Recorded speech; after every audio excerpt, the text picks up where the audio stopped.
Entonces, eh, Andrea Rassell está participando con Arte AC, un programa que tiene Arte AC, que Ernesto Walker aquí está presente con nosotros. Ahorita a lo mejor, Ernesto, si nos puedes platicar un poquito más del programa de artistas residentes en el que está Andrea participando. Okay. Tiene está participando en un proyecto junto con Arte AC y el Tec de Monterrey. Andrea es doctora en medios de comunicación, y ha participado en colaboraciones activas con nanotecnólogos. Ahorita, la idea más que una plática, lo que queremos es que sea una conversación. Entonces, vamos a iniciar, a lo mejor yo le hago un par de preguntas para iniciar la conversación, pero sí nos gustaría mucho que ustedes le preguntaran a Andrea sus intereses personales o algún comentario que ustedes tengan con ella. Entonces aquí lo que se trata es ver cómo conjuntamos arte con ciencia, cómo las habilidades artísticas nos pueden ayudar a entender mejor la ciencia, y al revés, cómo a lo mejor o al mismo tiempo, ¿no? Cómo lo que ustedes desarrollan en ciencia a lo mejor puede ayudarte al arte. No sabemos aquí la audiencia, pues si son todos en el área de ciencias o en las artes, pero dependiendo de lo que ustedes quieran platicar, así lo vamos a ir haciendo, ¿no? Entonces pueden mandar sus preguntas aquí al chat, y si quieren, la pueden hacer en inglés o en español. Si es en español, pues nosotros las traducimos. Y ustedes pueden hacer la pregunta directamente también cuando sea el turno de las preguntas. El que quiera hablar, levanta la mano y le damos la palabra para que ustedes hagan la pregunta directamente. ¿Sí? Ernesto, no sé si quieras mencionar un poquito sobre el programa. Claro, sí, bueno, primero muchas gracias, Yadira, por integrarte y armar juntos esto. Para nosotros es muy importante, digo, me presento, yo soy Ernesto Walker, soy director del Laboratorio Arte AC.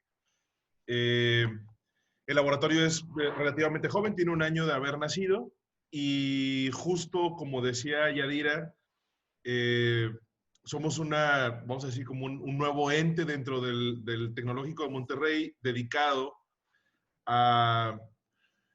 pues a conectar y a transversalizar las prácticas artísticas dentro de nuestra institución. Y pues justo también, como también decía Yadira, pues con este objetivo de integrar estas otras herramientas, estas otras formas de experimentar, de investigar y de acercarnos a la información, ¿no? Que nos puedan ser de utilidad y que puedan también generar puentes entre disciplinas, ¿no?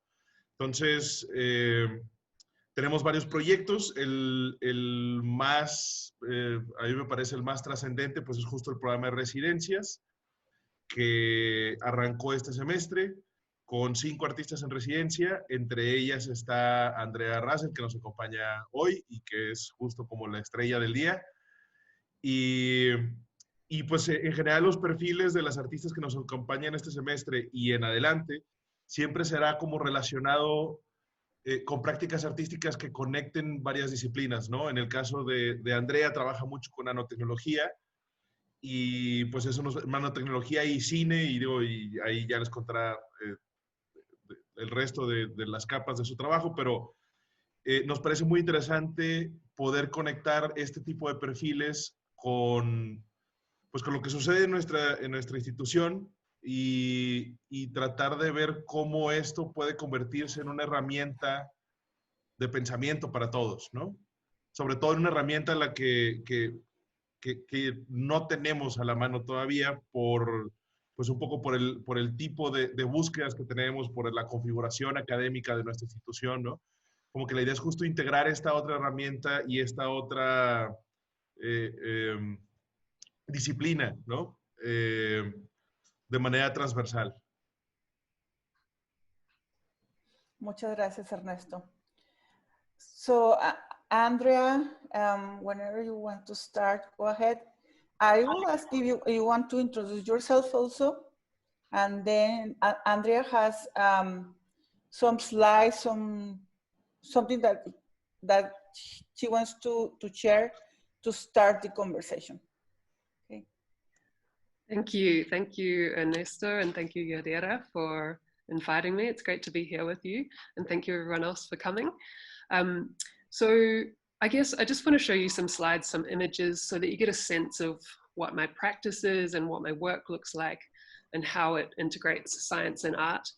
And it's probably important to understand that my background is interdisciplinary. I studied a Bachelor of Biomedical Science before studying film, and then doing a master's in creative practice-based research, and my doctorate also in creative practice-based research.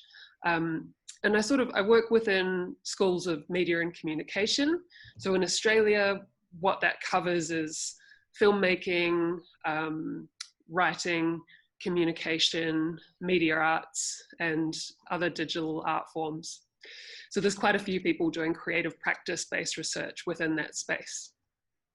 And I'm just going to share my screen so we can have a look at a few slides together.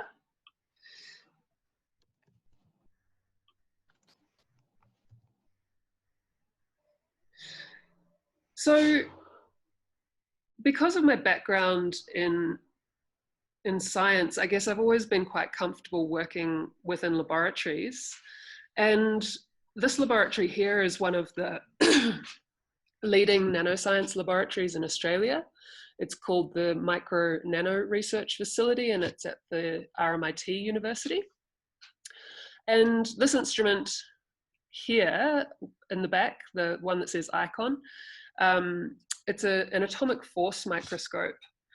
And one of the things that led me into working with nanoscientists was thinking about how does a filmmaker who's used to making moving images work with molecular phenomena and work with also submolecular phenomena. How do we start to work at the quantum scale and to communicate these things, not just with static images, as are more common in science, in nanoscience at least, but with moving images. So let me see if this is going to play. I don't know if it will. I just wanted to give you a sense of what I do. And a lot of the time what I'm thinking about is how to integrate scientific imaging technologies with media technologies. And using the AFM, I showed, well, thank you to the chap who asked about the graphene sample, because that's a good lead into this. So with the atomic force microscope, I was really interested in working with graphene because it has those wonderful layered structures, and they were quite aesthetically arresting. I found them really beautiful and kind of attached to a kind of Russian constructivist style. So what I started to do was kind of take that data out of the atomic force microscope and put it into media technological systems. So this is one example where I'm working in Touch Designer, which is a media tool that we use for often gesture responsive audiovisual relationships. We'll just see if this will play.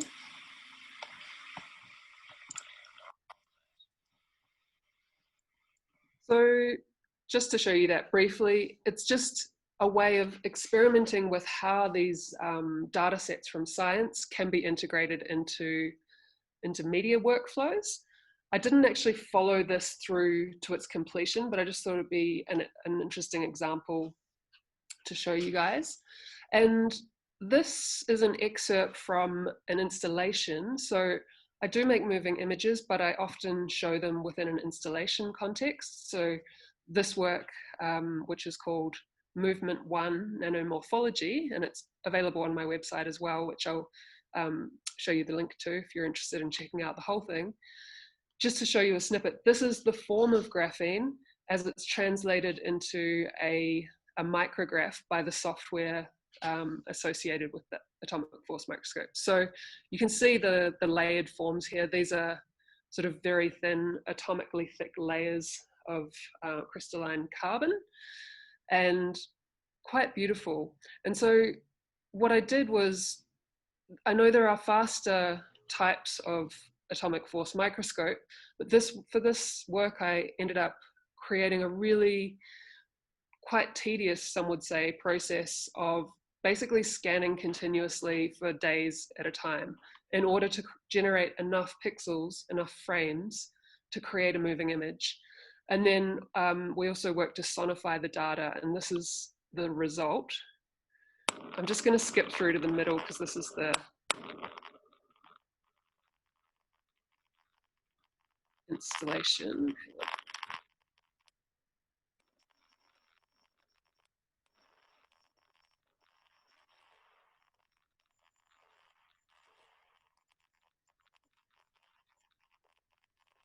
So that just gives you a really quick taste of the kind of aesthetic that I'm working with.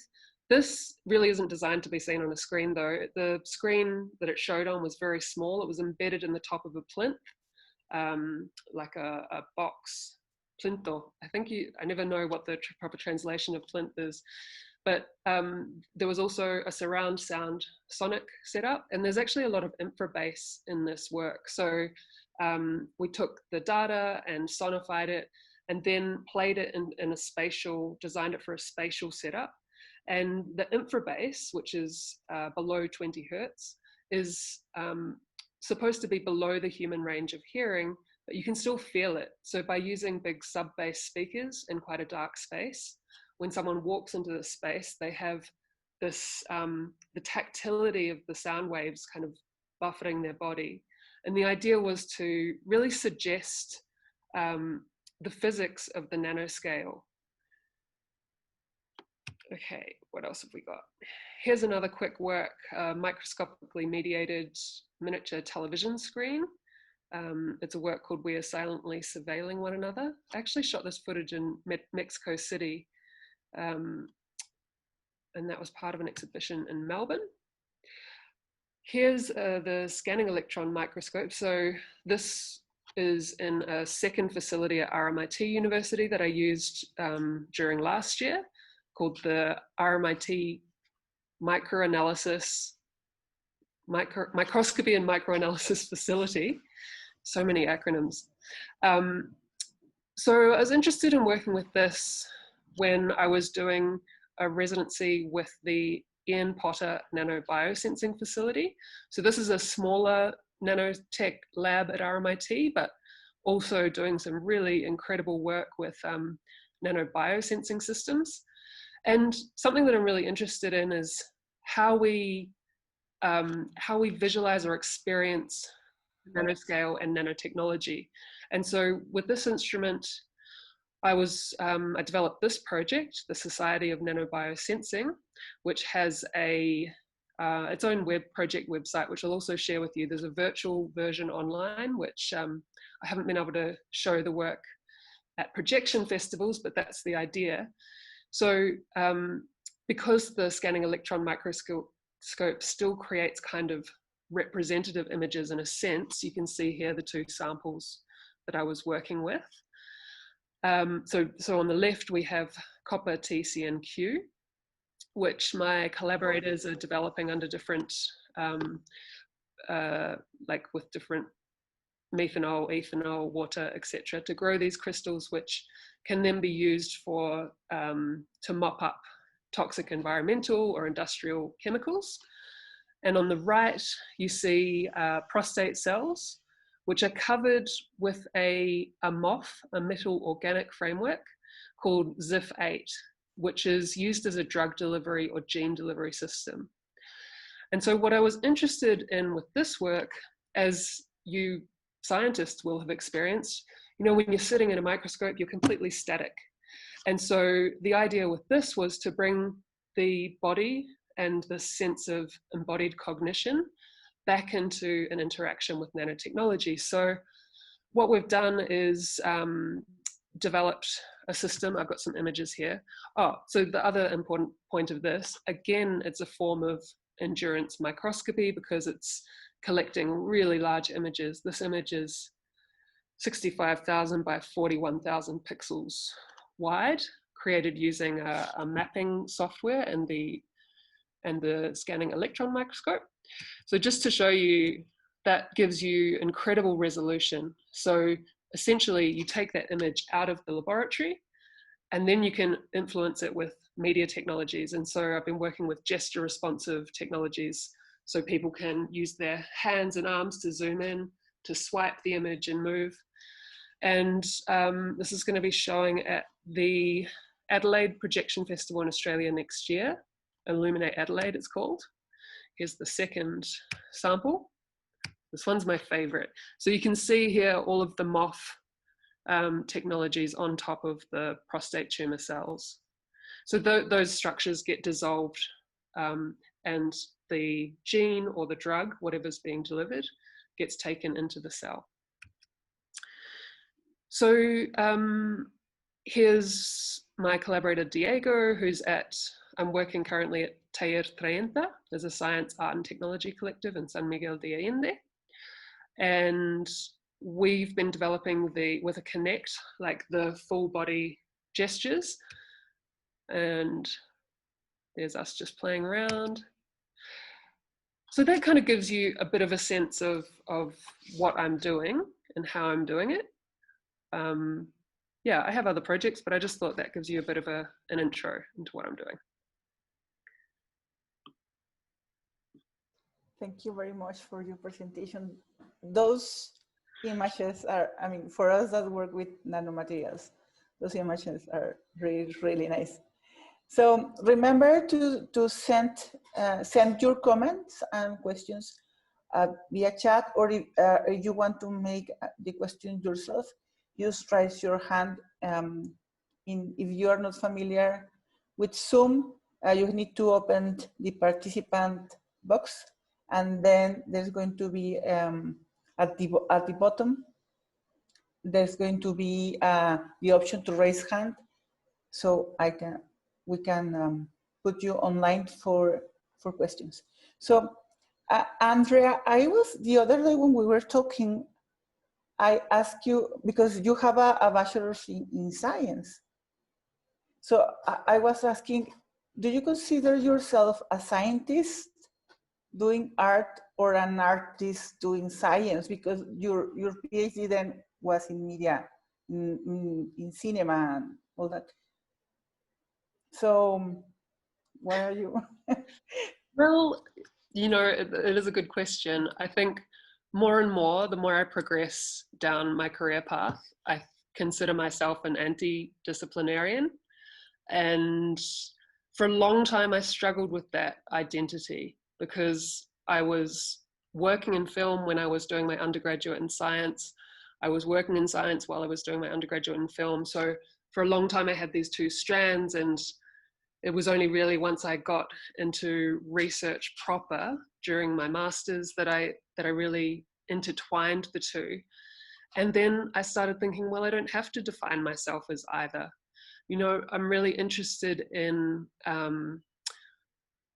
projects and methodologies where there are knowledge outcomes for my collaborators, my scientific collaborators, and also knowledge outcomes for my media practice. So yeah, I think, you know, also we go through these oscillations. If you look back to, as we were talking about the other day as well, Yadira, the combination between, you know, anatomy and drawing and medicine. Like at that point in time, these tools and practices were really integrated. And then we sort of moved away from that, and the disciplines became more circumscribed or boundaried. And I think we go through these phases where we come back together, and then the disciplines start to merge, and then they go back out and they refine themselves a little bit more, define themselves better. And then, so we go in these undulations, like across, you know, 50 years or so. And so now I think we're going through a phase where we're really coming back together. A lot of institutions are seeing the value of these disciplines coming together. And so that's really exciting. I think that we have opportunities for innovation by stimulating each other with different perspectives from the sciences and the arts. And the other way to look at it also is, you know, disciplines are necessary things for institutions to function, but they are in some way artificial. So for me to move from scientific research where I was doing a lot of microscopy, and then to work in film where I was working in a camera department as a camera operator and focus puller, so camera assistant who deals with all the focal control, was really just shifting between optical systems. So those two kind of roles, being a microscopist and being a camera operator, are really much closer together than, say, geology and botany, which are both classified as sciences. So within all these disciplines, you can find other threads that connect practices and modes of thought more closely. Okay, yeah. Yes, you're right. And that's the whole point of this talk, this conversation today, is maybe for us to open our mind to another way of seeing things. I have more questions, but I would like to know if the audience have any questions or any comments. Anyone, or Luis, do you want to? I'm trying to figure out my question. I have one, but I'm still like elaborating it. So please wait a bit. Well, Fernando, you have a question? One of the things with art is that it's always visually interesting, and sometimes in science or data representation could be more visually interesting, but usually the graphs are just like very dry, no color, no design. What do you think about that art education may help scientists to make better representations that are more not only academic or didactic, but also more visually interesting, having something that is also aesthetically pleasing? And or do you think this is necessary also? I think that it is necessary. I think that you know, when we look at the rates of scientific publication, the ones that have really visually arresting or interesting images get published more easily. We all, you know, conference talks that have good scientific images in them get better attention, hold people's attention better.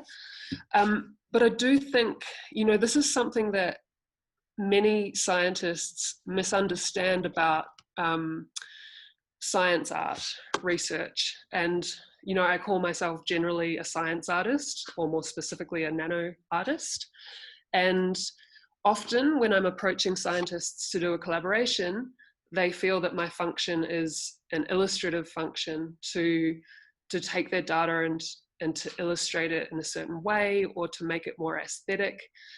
But to me, that's possibly more the role of a designer. And what I'm interested in is engaging with data sets, with philosophies of science, with instrumentations of science, in order to understand better the cultural values of that science, but also the perceptual, for me personally, the perceptual problems that are inherent within scientific instrumentation, scientific analysis. I think those things are possibly more interesting for me. So and also because I've studied film rather than visual arts, I think I'm possibly less interested in making something aesthetically beautiful or sublime. Those are not really considerations that concern me. I'm happy to work with scientific imagery that is perhaps not beautiful, or but I think that science art sort of did start to come out of particularly that space of confocal microscopy, with the beautiful fluorescent colors tagged onto biological molecules or tissues. And at that point, that was really, I think, a lot of scientists recognizing this is beautiful, there's some connection here. So it is an important part of this interrelationship between art and science. But in terms of creative practice-based research, many science artists aren't really focusing on that illustrative or science communication aspect of things. Thank you.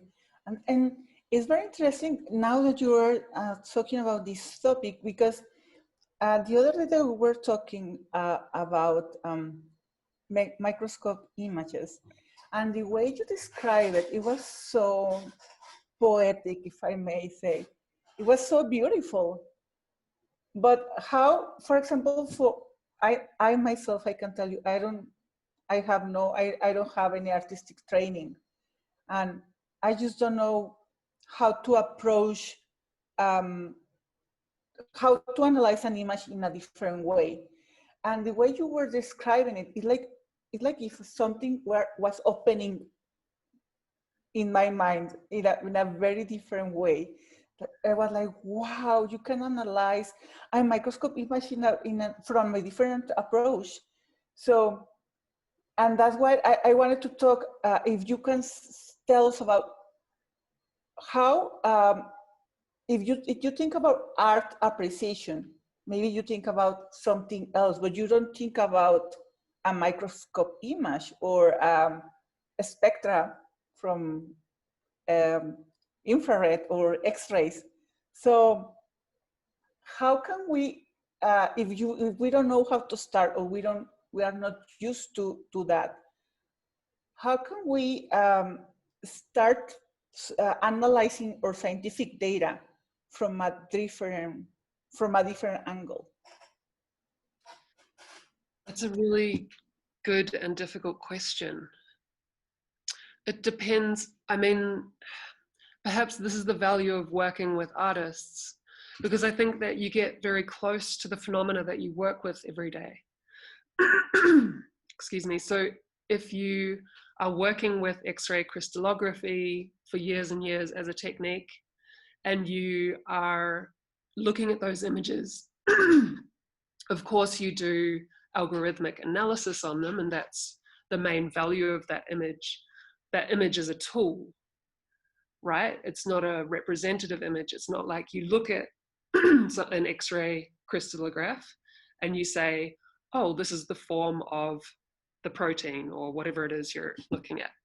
That image needs to go through analysis to kind of reverse engineer the refraction of the X-rays within that image. So I think that, you know, perhaps the answer to your question is through collaboration with people in different disciplines, and through welcoming in kind of what I like to practice with my collaborators is what I think of as dialogic thinking. So kind of being really vulnerable and open and sort of just saying what you think about something. From an artist's point of view, we may not have the knowledge of the science that the scientist does, but when we are vulnerable, when we say, it appears like this to me, what if this, when we're asking questions of one another, this helps to sometimes subtly or sometimes really obviously shift the perspective of the other. But I think this is something that's really hard to do on your own when you're very familiar with a scientific technique. You've been trained to use it in a certain way.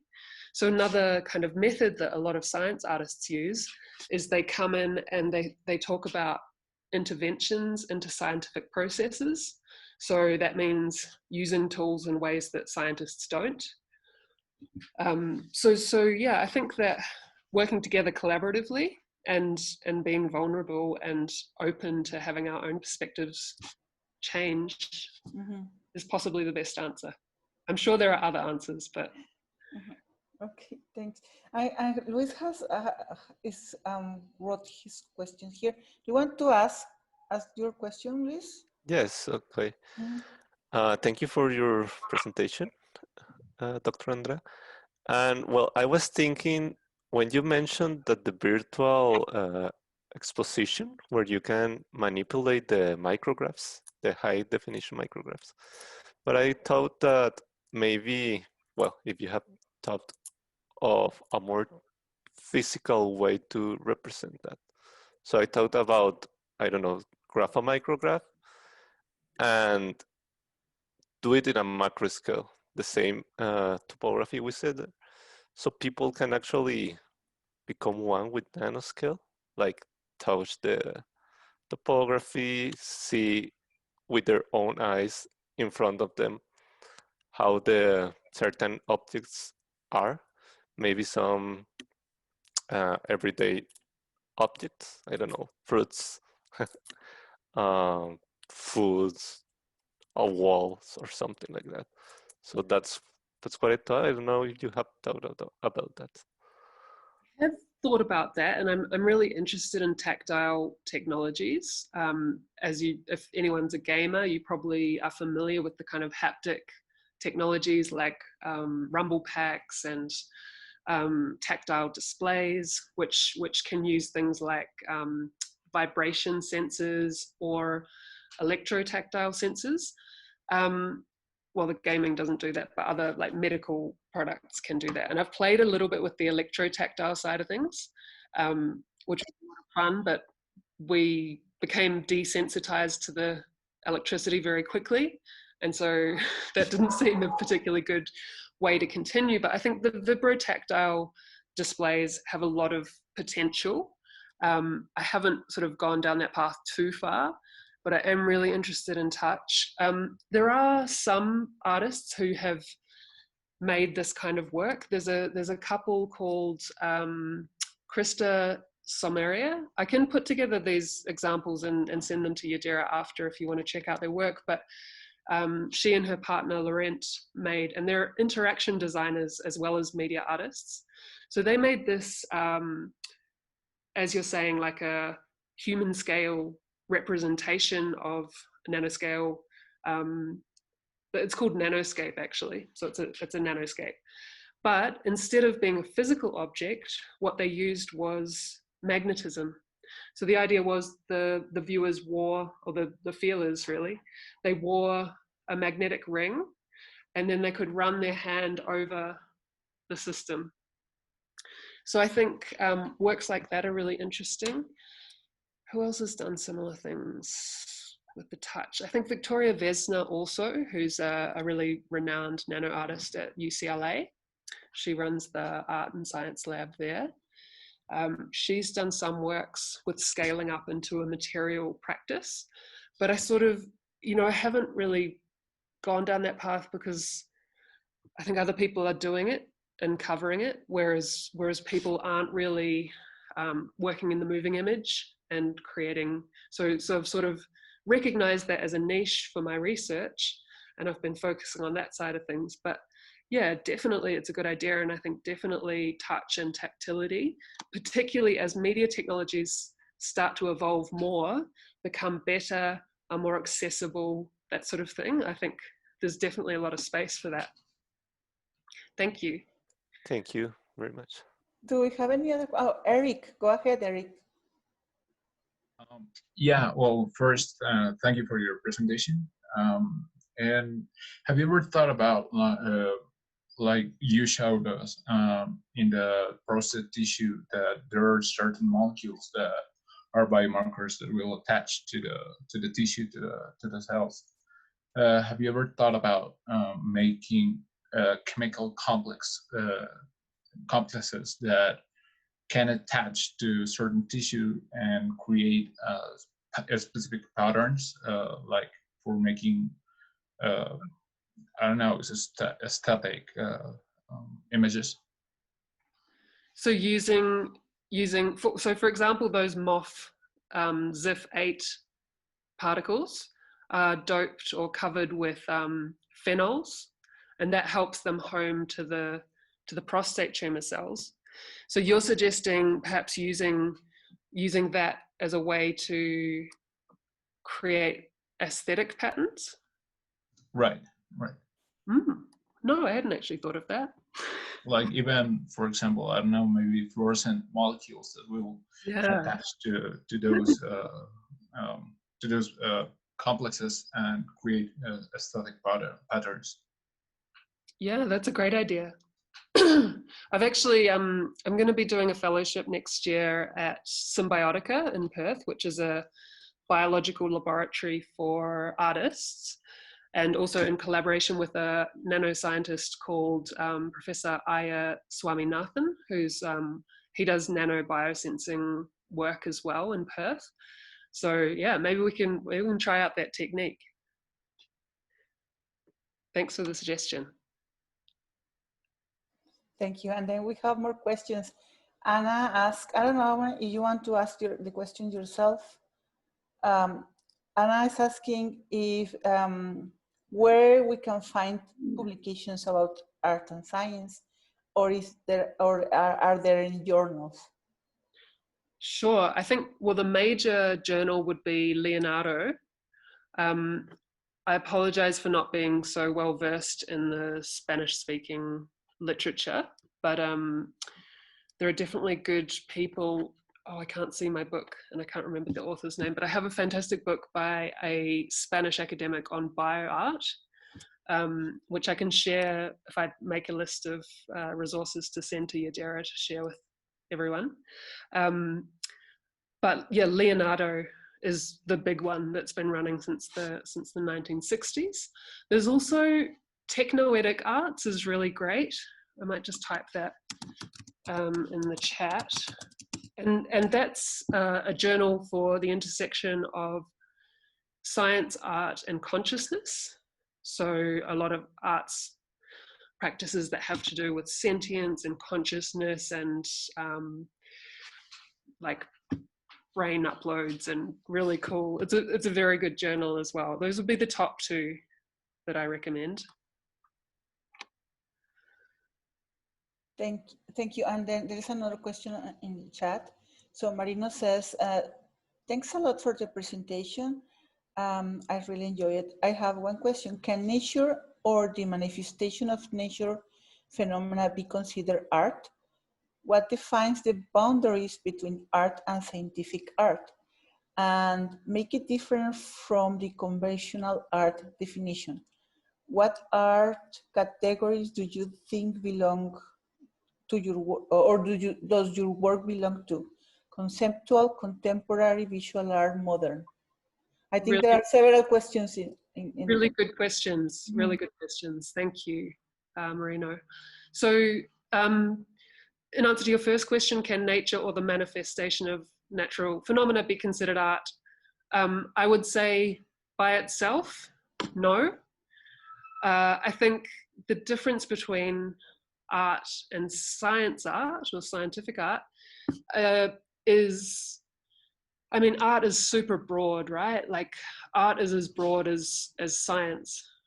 Within art, you've got sculpture, painting, different mark making, etching.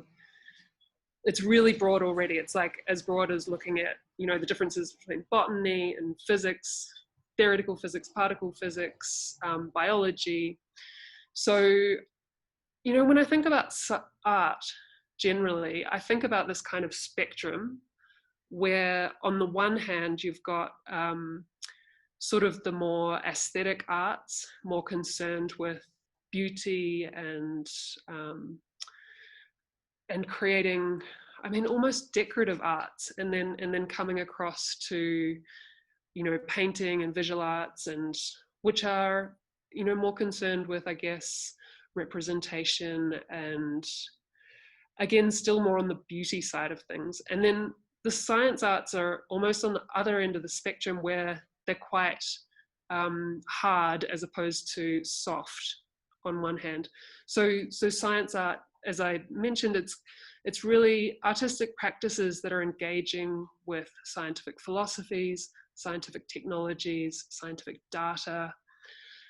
And so I think that's what makes it different from the conventional art definition. Of course, there are a lot of artists, painters, illustrators, musicians, people from all types of art who are working with scientists.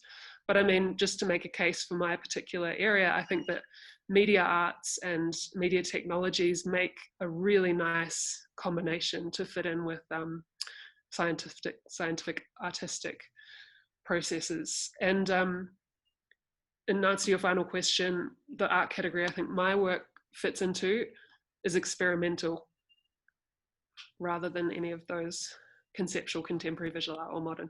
Mm-hmm. Definitely experimental practices. Thank you. And we have another question from Camilo. Camilo, go ahead. Hola, ¿me escuchan? Sí. Okay, thank you, Andrea. I got a little bit late, but I wonder if I can get the recording to see the chat later. I have a question. I am currently professor at the National University of Colombia. I have worked a lot in nanotechnology applied to the oil and gas industry. And currently I am doing a master in plastic and visual arts at the same university. Wonderful. Yeah, my work is related to the looking for the experiences of workers in the oil field by many means, some devices, some art strategies. But my question is, because I have been working on this, I have been employed quantum dots as like invisible ink, you know?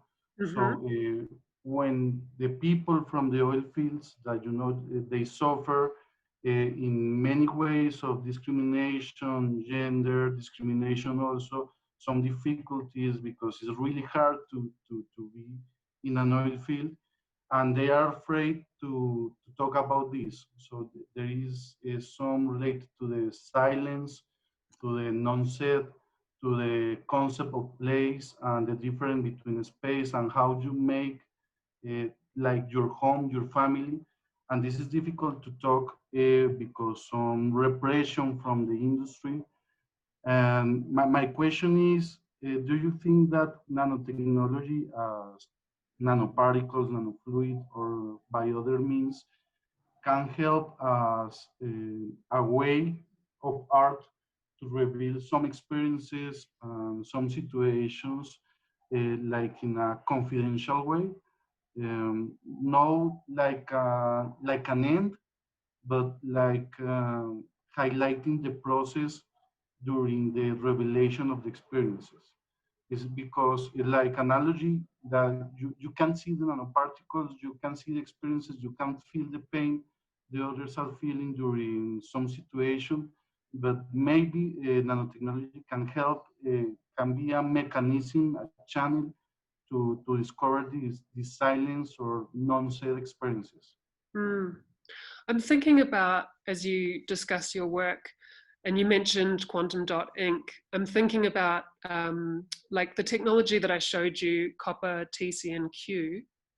I'm thinking about possibly, you know, as an artist, you could work to to adopt and leverage that technology in some sort of imaging process. I'm not sure. I think definitely there are ways that you can use it expressively.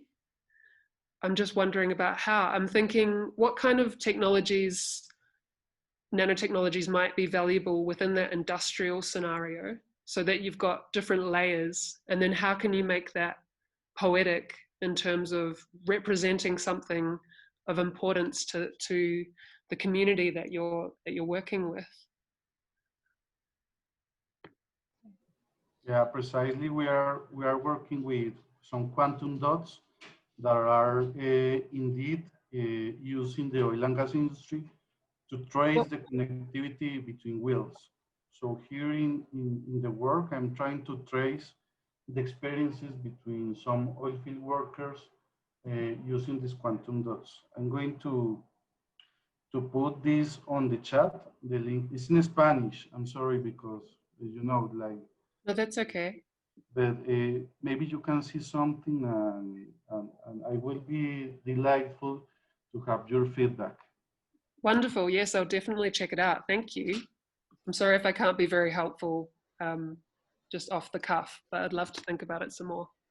Well, we are running out of time, but I would like to ask you something, because here we have a lot of students that that are maybe in very scientific, hard sciences and engineering.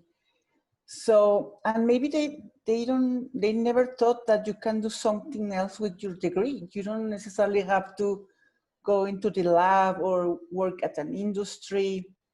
So, what would you have to tell to somebody who maybe wants to do something different a non-traditional path, let's say, after they get their degree?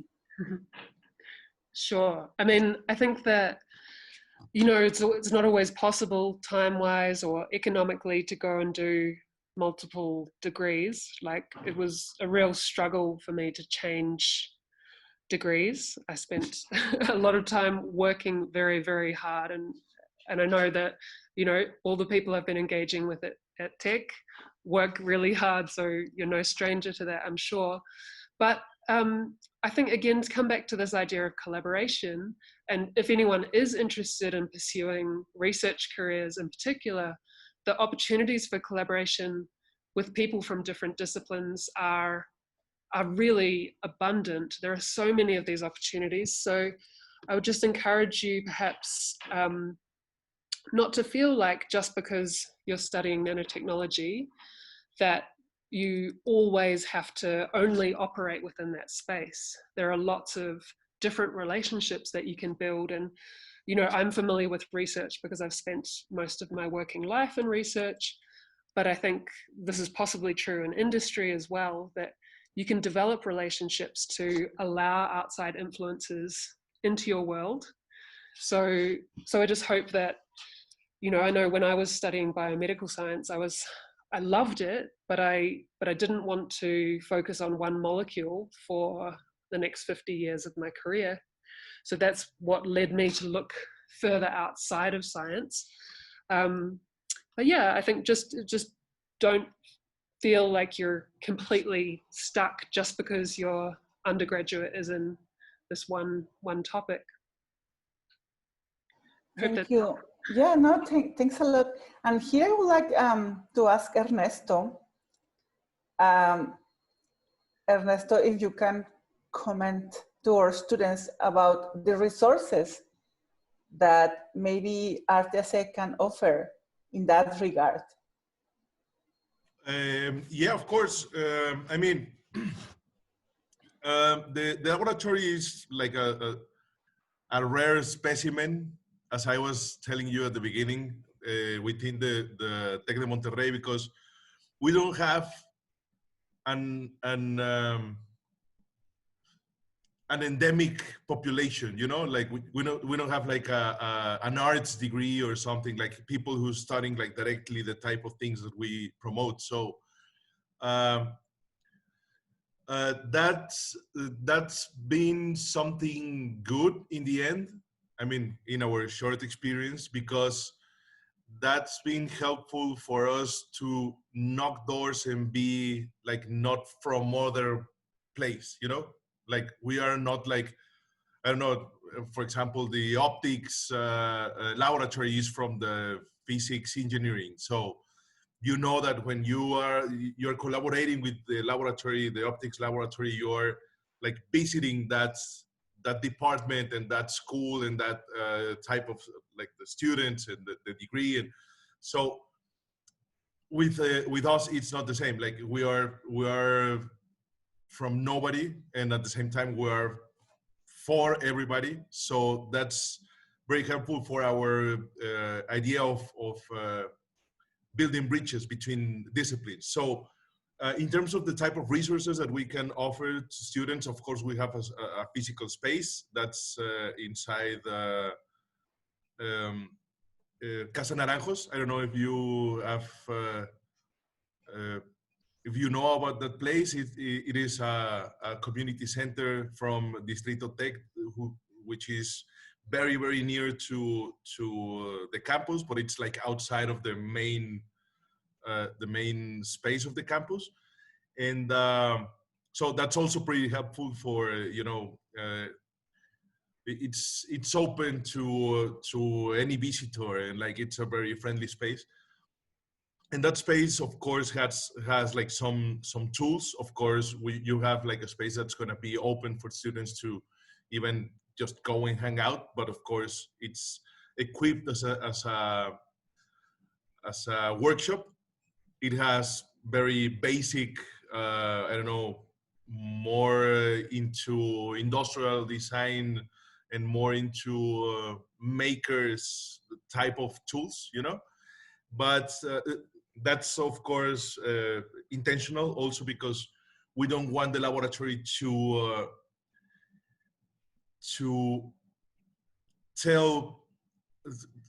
guide the type of solutions and the type of processes that you're gonna explore for your projects, because we want the ideas to be the driving force, you know. So if you have a space that's compelling, you know, the type of things that you're gonna do, because you have like just a lot of tools about like to work for metalwork, for example, it's gonna mark a trend, you know, like you're gonna see more or less like projects with metalwork like often. So we don't want that to happen. We want the space to be a lot neutral, to have some tools that are very helpful and come handy like most of the times. And also we want that to be the pretext for connecting with other laboratories. So that's also, I mean, it's not that we can offer everything that's in the campus or something, but we want the projects to be the pretext to have the need to go and knock doors and to go and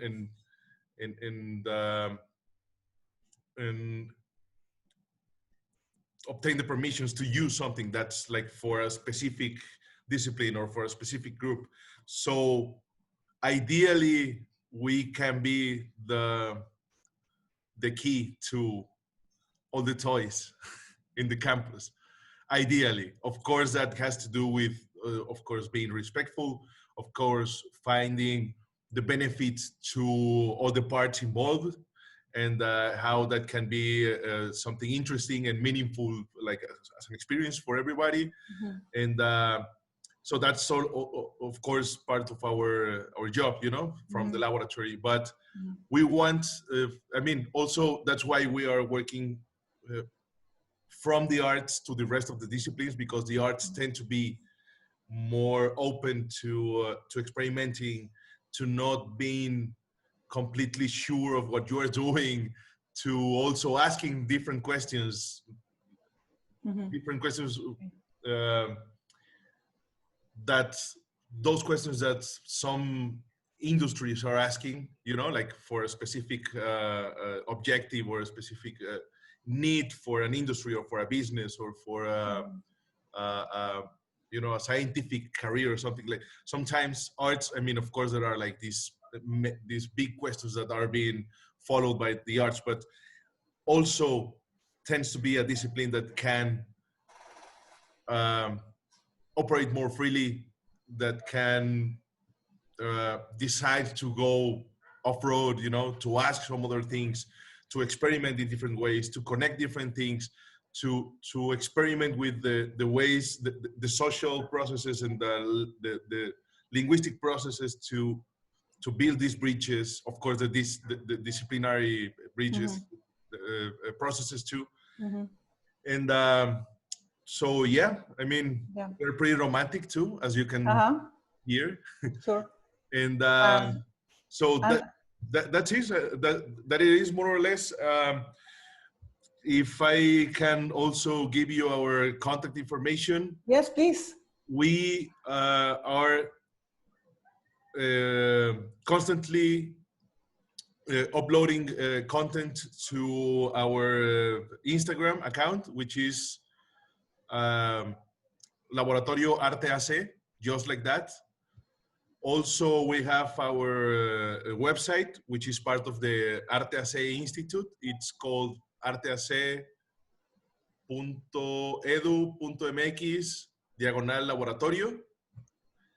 And of course, you're going to find already information about Andrea. And if you enter to our Instagram, we already have a story about us being here right now. So we are pretty into sharing what we are doing. And also, we had this call for entries for students nationwide within Tec.Nano Monterrey for collaborating with our artists in residence. and we're gonna be doing that every time we have a new artist. So please also keep in touch, because if you like this type of content, the best way to connect with them is like to really practice them and really like get involved in the process of working with the artist and making the pieces possible. So also Andrea is working with students right now, and I don't know if you would be open to new enthusiasts, if somebody wants to get involved right now. Sure, we have, so we've got 3 different works we're working on, and project 3 will start in a few weeks. So if anyone wants to start and be with us from the beginning for that project, you're very welcome. Yeah, and unfortunately, Andrea has another engagement right now, so we have to wrap up really fast. But stay tuned to Arte, because they are going to offer more resources in the future. And I just want to say thank you, Andrea, thank you very much. Muchas gracias a todos por acompañarnos hoy. Muchas gracias por sus preguntas. Definitivamente fue una conversación muy interesante, very interesting conversation, Andrea. And I still have more questions for you, but I know you're busy. So maybe we can have a second part later. Muchas gracias a todos. Estén al pendiente de Arte, en caso de que haya eventos después, les haremos saber. Gracias por su participación. Mucha suerte y ojalá que encontremos todos la manera de integrar el arte con nanociencias o con cualquier ingeniería en la que estemos participando.